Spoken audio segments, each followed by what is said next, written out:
Setelah Insinyur Soekarno memproklamirkan kemerdekaan Indonesia bersama dengan tokoh-tokoh yang lain, sejatinya kekuasaan Indonesia belum terdistribusi dengan baik ke berbagai wilayah, termasuk diantaranya ke wilayah Sulawesi.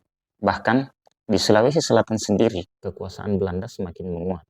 Memang benar, pada rapat PPKI pada 19 Agustus tahun 45, di Gedung Chuo Sangiin telah dibahas susunan-susunan daerah yang ada di Indonesia.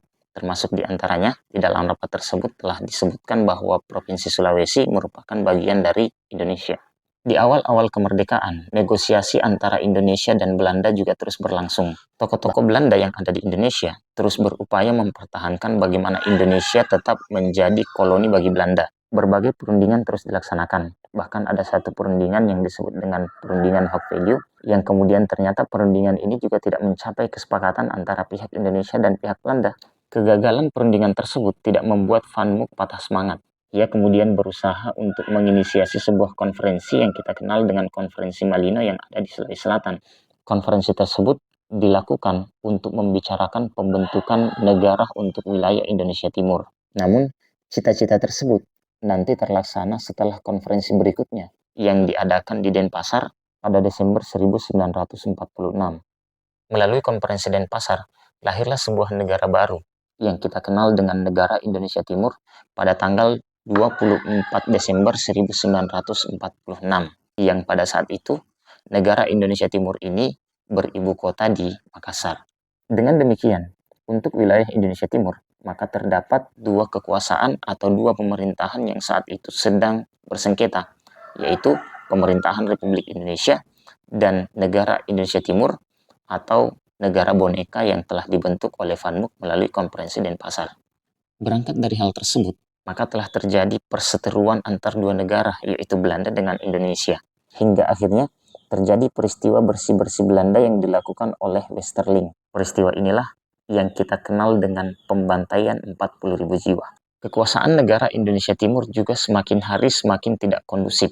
Berbagai perlawanan terus terjadi, baik itu perlawanan yang datang dari rakyat biasa maupun perlawanan yang datang dari dalam tubuh NIT itu sendiri. Salah satu gerakan yang datang dalam tubuh NIT adalah gerakan tokoh-tokoh Islam yang menginginkan kemerdekaan. Mereka kemudian berupaya untuk membentuk satu Kongres Al-Islam NIT, di mana kongres tersebut melibatkan tokoh-tokoh umat atau tokoh-tokoh Islam di seluruh wilayah negara Indonesia Timur. Kongres Al-Islam NIT yang terbentuk inilah yang kemudian melahirkan desakan agar NIT segera merdeka. Di dalam Kongres Al-Islam yang diadakan di Makassar pada tanggal 30 September 1948, berhasil melahirkan satu resolusi yang menyatakan bahwa syarat mutlak untuk mencapai keluhuran umat dan agama Islam hanyalah dengan merdeka.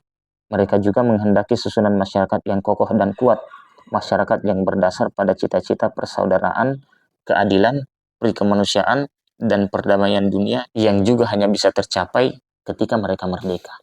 Ketua Kongres yang juga merupakan tokoh Islamis sejati yang bernama Haji Andi Samandiamuntu, yang juga punya kiprah besar terhadap kemerdekaan, memutuskan beberapa poin yang intinya adalah menuntut berlakunya kemerdekaan dan kedaulatan negara Indonesia Serikat, dan mengirim resolusi ini ke hadapan pemerintahan di Makassar dan di Jakarta atau di Hindia Belanda, dan kepada parlemen, dewan-dewan Hindia Belanda, dan pers seluruh Indonesia dan di luar Indonesia. Karena setelah mengalami banyak tekanan dari berbagai pihak, ditambah lagi Nasir telah mengajukan mosi integral pada 3 April 1950, maka beberapa bulan kemudian, tepatnya pada 16 Agustus 1950, NIT resmi dibubarkan dan bergabung ke negara Republik Indonesia atau yang kita kenal dengan NKRI hari ini.